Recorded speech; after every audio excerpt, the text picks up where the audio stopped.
Welcome back जी। फिर मैं आपको शामिल करता हूँ इस प्लेटफ़ॉर्म पर।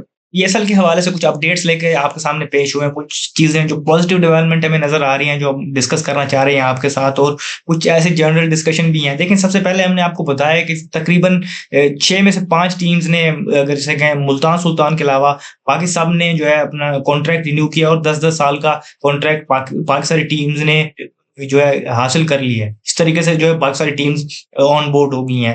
मुल्तान सुल्तान का केस बचता है, और उसका हमने देखा कि जो है ट्विटर के हवाले और ओवरऑल सोशल मीडिया पे भी, और फिर मुल्तान सुल्तान के भी जो ऑफिशियल अकाउंट से ये चीज़ें सामने आई कि गुड बाय कह दिया एक तरीके से अली तरीन ने पीएसएल को, और उन्होंने कहा कि अपने मौक़िफ़ से पीछे हटने पे और बाकी चीज़ों से, जिसे कहते हैं कि उस चीज़ को तरजीह देंगे कि अगर वो इस अपने मौक़िफ़ से पीछे हट जाएँ और अपना सारा चीज़ें छोड़ दें और उनको इनकी बातें मान लें, तो उससे बेहतर वो समझेंगे कि वो टीम को जाने दें। ये सारी चीज़ें हमने आपको यहाँ पर अपडेट किया। अब उसके और हमने आपको ये भी पहले से पहले बताया कि 2 टीम्स का जो है नई टीम्स के हवाले से बिड होगी, वो होगी 6 जनवरी को जो ऑक्शन होगा, तो हमने आपको वो बता दी सारी खबरें।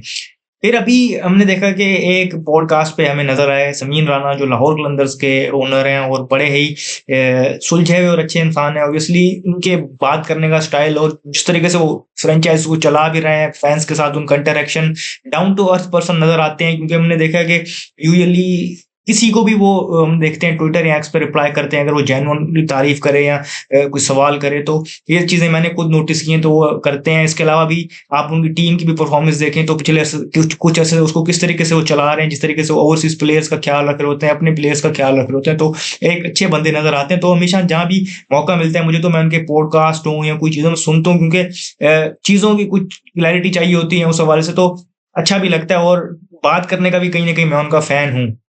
अ, आप डिफरेंसेस आपके होते हैं हर चीज़ के हवाले से, लेकिन तो मैंने वो अपनी जगह पर है, लेकिन मैंने कहा सुन तो लें। लेकिन वहाँ पर उन्होंने एक चीज़ कही जो मुझे थोड़ी-सी पॉज़िटिव लगी, कि वो उन्होंने थोड़ा-सा ये हिंट ये की कि, और तारीफ़ की उन्होंने भी अली तरीन की, कि वो किस तरीके से यंग हैं, अच्छे बिज़नेसमैन हैं और सारी चीज़ें। और फिर उन्होंने कहा कि उन्हें होप ये है कि वो वापस आएँगे और उनके साथ ही रहेंगे, वो कहीं नहीं जा रहे। अभी उन्होंने भी यही बोला कि लीगली और कानूनी तौर पे मुल्तान सुल्तान के ओनर वही हैं और वो कहीं नहीं जा रहे। तो उनकी बात से ये जज किया मैंने थोड़ा-सा कि कहीं न कहीं बैक, और इसके अलावा भी खबरें चली कि लोग बीच में आ रहे हैं, और शायद बेटर सेंस प्रिवेल करे, और पीसीबी को ख़्याल है और पीएसएल मैनेजमेंट को ख़्याल है, और वो थोड़ा-सा स्टेप बैक लें और सारी चीज़ें हों। तो होप हम यही करते हैं कि बेटर सेंस प्रिवेल करेगा, बैठ के बात होगी, और दोनों जो पार्टी हैं वो बैठ के इस चीज़ को हल करेंगी, और ये लीग के लिए भी बेहतर होगा। और मैं दुआ करूँगा कि ओनरशिप मुल्तान सुल्तान की, क्योंकि बात ये चल रही थी अगर ओनरशिप नहीं रहेगी तो उसको नाम भी शायद चेंज हो, तो ये मुल्तान सुल्तान नाम भी अच्छा है, फ्रेंचाइज़ भी अच्छी है। तो मैं चाहूँगा कि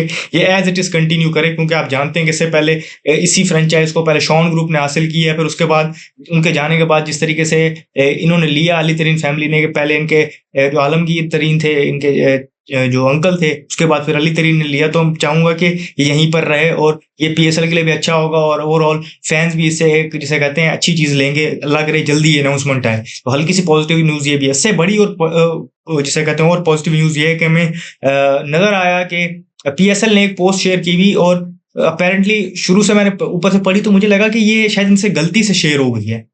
फिर मैंने देखा कि उसमें से लंबा नोट था, और वो नोट था फैफ डु प्लेसी का। मैंने कहा क्यों किया हुआ? मैंने ज़रा पढ़ा, तो वो टुवर्ड्स द एंड हमें वो चीज़ नज़र आई कि क्यों पीएसएल ने शेयर किया हुआ था, कि वहाँ पर उन्होंने ऑफिशियली एक नोट के ज़रिए आईपीएल का शुक्रिया अदा किया, और वहाँ के लोगों को और बताया किस तरीके से वो द पीरियड ऑफ टाइम वो कितने अरसे से आईपीएल खेल रहे थे, और वहाँ पर उनके दोस्त भी बने, और किस तरीके से रिलेशन, सारी चीज़ें। लेकिन उन्होंने कहा कि आप वो मूव ऑन करके नया चैलेंज देखना चाहते हैं और नया एरा देखना चाहते हैं, तो इसके लिए वो इस साल पीएसएल में जाएँगे और अपना नाम आईपीएल ऑक्शन में सामने नहीं रखेंगे। उसके बजाय वो पीएसएल खेलना चाहेंगे। तो ये एक बड़ी न्यूज़ है।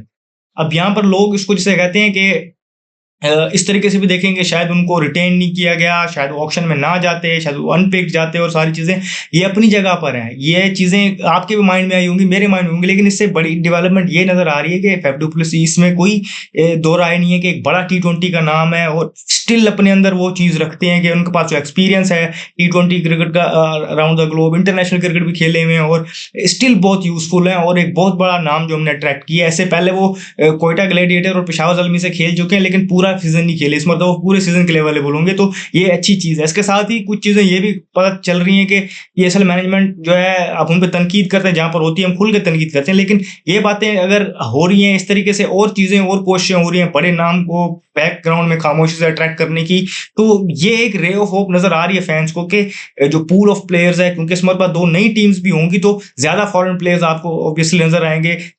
तो वो चीज़ें भी होंगी, और फिर आपको ये चीज़ें चाहिए होंगी कि वहाँ पर ऐसा ना हो कि फिर हल्के नाम आ जाएँ, फिर आप चाहेंगे कि बड़े नाम लीग अट्रैक्ट करे, और टुवर्ड्स द लीग और ये सारी चीज़ों के लिए अच्छा होगा। जिस तरीके से फैफ डु प्लेसी एक नाम अट्रैक्ट हुआ है, मेबी आने वाले दिनों में आपको नज़र आए, हम यहाँ आपको अपडेट करेंगे, और नाम भी अट्रैक्ट हो रहे हैं। अभी तक मतलब ये जिस तरह खबर आई, तो ये अच्छी चीज़ नज़र आ रही है कि बैकग्राउंड में कोशिशें हो रही हैं बड़े नाम को अट्रैक्ट करने की।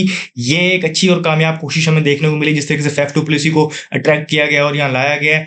पिछले साल भी हमने देखा था कि केन विलियमसन, डेविड वार्नर, इस तरीके से लोग आए थे, तो अच्छा होगा लीग के लिए जब ऐसे बड़े नाम आएँगे, और लीग को और बेहतर तरीके से कंडक्ट किया जाएगा, और सारी चीज़ें जो हम रखते हैं, उनको भी गौर किया जाएगा, और उन पे भी गौर होगा। तो लीग जब बेहतर होगी, अच्छी होगी, तो हम भी खुश होंगे, फैन्स भी, बाकी फैन्स भी खुश होंगे, और सब खुश हो जाएँगे इस तरीके से। तो मुझे थोड़ी-सी पॉजिटिव डेवलपमेंट नज़र आई।